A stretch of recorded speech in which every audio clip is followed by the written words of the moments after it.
শুধুমাত্র এই দোয়াটি একবার পড়েন, আল্লাহ তাআলা আপনার 90 বছরের গুনাহ মাফ করে দেবেন ইনশাআল্লাহ।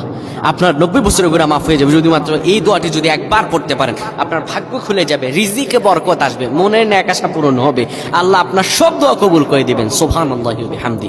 এত ফজিলত, এই দোয়াটা আপনারা শেয়ার করে দিবেন। এই যুবকেরা, আমল না করেও সওয়াব পাবা। তোমার একটি শেয়ারে, একটা বাটনে প্রেস করে তুমি সওয়াব পেয়ে যাবা। কারণ তুমি আমল না করো, অন্য কেউ যদি তোমার শেয়ারের বদৌলতে আমল করে সওয়াব তুমি পেয়ে যাবা। নবীজির হাদিস।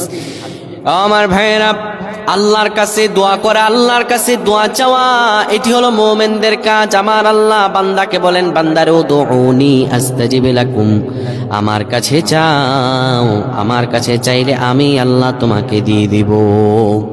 কেউ যদি একবার এই দোয়াটি পড়তে পারে, দোয়াটি হলো রব্বি ইন্নী যালামতু নাফসি ফাগফিরলি। কেউ যদি এই দোয়াটা একবার পড়তে পারে, আমার আল্লাহ তাআলা তার 90 বছরের গুনাহগুলো মাফ করবেন। কবিরা গুনাহ নয়, সেটি হলো সগীরা গুনাহ। সগীরা গুনাহ মাফ হবে। বলবেন হুজুর 90 বছর তো হয়নি, তাহলে গুনাহ মাফ হবে কি করে? আপনার যত বছর হয়েছে তত বছরের সগীরা গুনাহ মাফ হবে, আর বাদ বাকিটা কাউন্ট করে আপনার আমল নামায় নফল নামাজ, নফল আমলের সওয়াব আল্লাহ তাআলা আপনার আমল নামায় দিয়ে দিবেন।